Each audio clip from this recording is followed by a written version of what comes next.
নমস্কাৰ, আজি লৈ আহিছোঁ 7 কেজি বৰালি মাছ। মই যেনে তেনে দাঙিছোঁ, ইয়াত দেখিছেনে। আৰু আশা কৰোঁ সকলোৱে ভালে আছে, কুশলে আছে। মোৰো ভাল। আৰু মাছ জালত ধৰা মাছ আৰু কোনে কোনে খাব, মইতো অকলে খাব নোৱাৰিম, কোনে কোনে খাব এইখিনিও দেখুৱাম। আৰু কাটি বাছি ল'ম আৰু কিহৰ লগত বনাম সকলোখিনি দেখুৱাই আছোঁ। আৰু কাটি ল'ম দেই, তাৰপিছত পুনৰ লগ পাইছোঁ।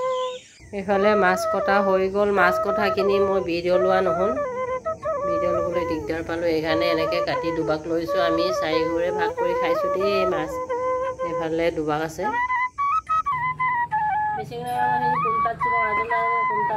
এইফালে আহিলোঁ পাকঘৰলৈ খানা বনাবলৈ। আৰু এইফালে কেঁচা তেল দিছোঁ, কাৰণ মই আজি বৰালি মাছ বনাম, সেইকাৰণে কেঁচা তেল অকণমান মাছত সানিলোঁ। আজি তোলে বমচাইবিলা এইফালে তেল দিলোঁ। কিনা কাmpur ada kampur rajin tuh tapi tuh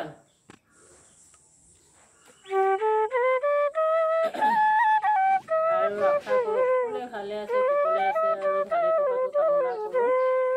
আৰু আজি গাঁৱৰ ষ্টাইলত বনাম দেই খানা, আৰু সকলোকে চাব বুলি আশা কৰিছোঁ। আৰু বৰালি মাছ দেখিলেই নহয়, আপোনালোকে 7 কেজি আছিলে, আমি 4 ঘৰে ভাগ কৰি লৈছোঁ, কাৰণ ইমান ডাঙৰ মাছটো মই অকলে খাব নোৱাৰোঁ। এইফালে নিমখ আৰু তেল সানি লৈছোঁ, পিছ পুৰি খাম।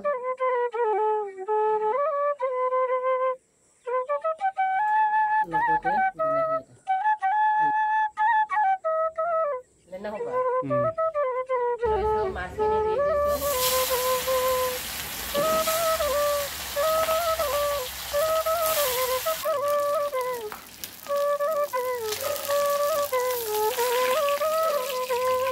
মাছ প্ৰায় হৈ গ'ল, দেখিছেনে।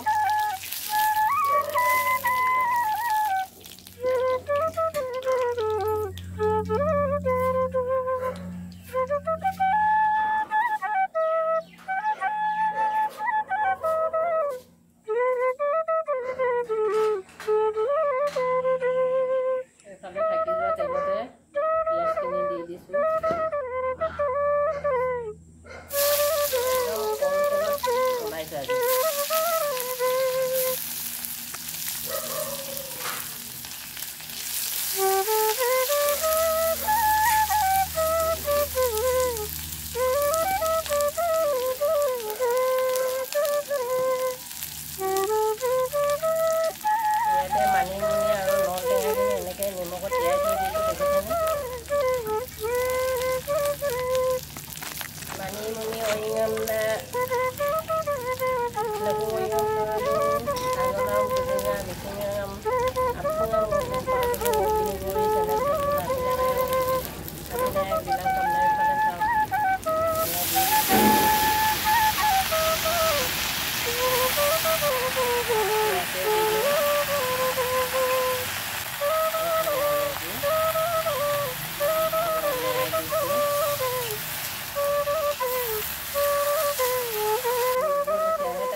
বৰালি মাছ আৰু মাছখিনিৰ কথা মই ভিডিঅ' ল'বলৈ পাহৰি থাকিলোঁ।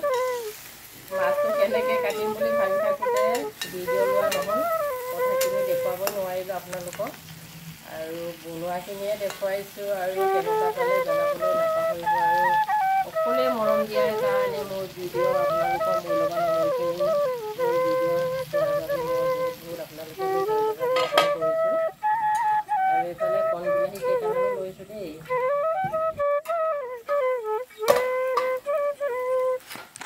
আৰু এইফালে কণীটোৱা আদা নহৰুখিনি দি দিছোঁ।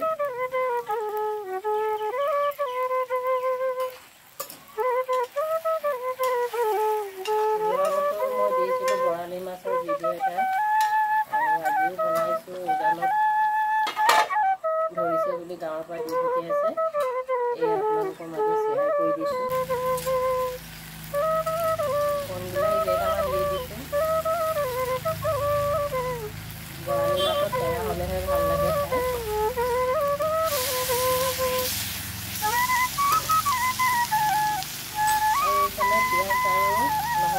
বেছিকৈ পুৰি থাকোঁ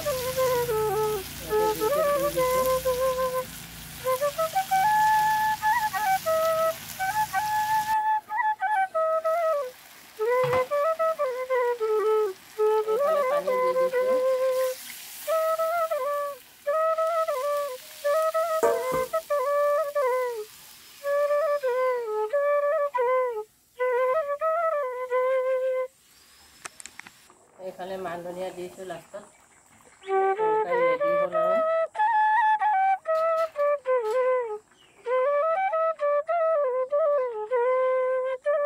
বৰালি মাছ কোনে কোনে খাই ভাল পায় জনাবচোন কমেণ্টত। এইফালে মোৰ মানিমুনি নল টেঙা আৰু বৰালি মাছৰ তৰকাৰী ৰেডি হ'ল আৰু ইয়াতে মই পুৰি লৈছোঁ মাছ আৰু বিলাহী আৰু কেনেকৈ পিটিকা বনাম চাই থাকিব আপোনালোকে। আৰু এয়া লৈ আহিলোঁ পিঁয়াজ পোৰা আৰু নহৰু পোৰাখিনি এনেকৈ বাকলি এৰুৱাই লৈছোঁ আৰু এইফালে ছাইডত কাটি থৈছোঁ মান ধনিয়া পাত আৰু পিঁয়াজখিনি এনেকৈ সৰু সৰুকৈ কাটি লৈছোঁ আৰু লগত দিলোঁ মান ধনিয়া বুট জলকীয়া। এয়া পিটিকা হ'ব নিমখ দিলোঁ আৰু পোৰা মাছ আৰু বিলাহীখিনি লৈ আহিলোঁ এয়া বাকলি এৰুৱাই লৈছোঁ এনেকৈ আৰু পোৰা মাছৰ লগত বিলাহী পোৰা পিটিকা কোনে কোনে খাই ভাল পায় জনাবচোন। আৰু মোৰ বহুত ভাল লাগে সেইকাৰণে মই এডোখৰ পুৰি লৈছোঁ পিটিকা বনাই খাম বুলি আৰু খাবলৈ বহিলোঁ দেই। আৰু আজিৰ ৰেচিপিটো কেনেকুৱা পালে জনাবলৈ নাপাহৰিব। এইফালে পিটিকা লৈছোঁ আৰু মানিমুনি নল টেঙাৰ তৰকাৰী জোল অকণমান লৈ লৈছোঁ আৰু লগত লৈছোঁ ফ্ৰাই কৰা মাছৰ এপিচ আৰু পিটিকা মজা হৈছে দেই, দেখিয়ে খাওঁ খাওঁ লাগি গৈছে আৰু খাই ল'ম দেই। আৰু যদিহে আপোনালোকে খোৱা নাই আপোনালোকেও খাই লওক আৰু মোৰ ভিডিঅ' শেষলৈকে চোৱাৰ বাবে বহুত বহুত ধন্যবাদ। আৰু এইফালে নতুন চশমা ল'লোঁ, চকু দেখুৱালোঁ আৰু আজিৰ ৰেচিপিটো মোৰ নিজৰ কাৰণে বহুত টেষ্টি হৈছে আৰু মই নিজৰ মনৰ পচন্দ মতে বনাইছোঁ গাঁৱলীয়া ষ্টাইলত দেই। আৰু গাঁৱলীয়া ষ্টাইলত বনাই খাই মই বহুত ভাল পাওঁ আৰু সেইকাৰণে আপোনালোকৰ মাজলৈও শ্বেয়াৰ কৰিছোঁ। আৰু মই মাছ খাই বহুত ভাল পাওঁ কাৰণ আমি সৰুৰ পৰাই বুঢ়ীদিহিং নদীৰ মাছ খাই ডাঙৰ হোৱা চেঁচা নৈ আৰু এইকাৰণে আপোনালোকৰ মাজত মই প্ৰায় মাছৰ ৰেচিপি আগবঢ়াইছোঁ। আৰু মোৰ ভিডিঅ'বোৰ কেনেকুৱা পাইছে জনাবলৈ নাপাহৰিব। আজিৰ ভিডিঅ' ইমানেই, ধন্যবাদ।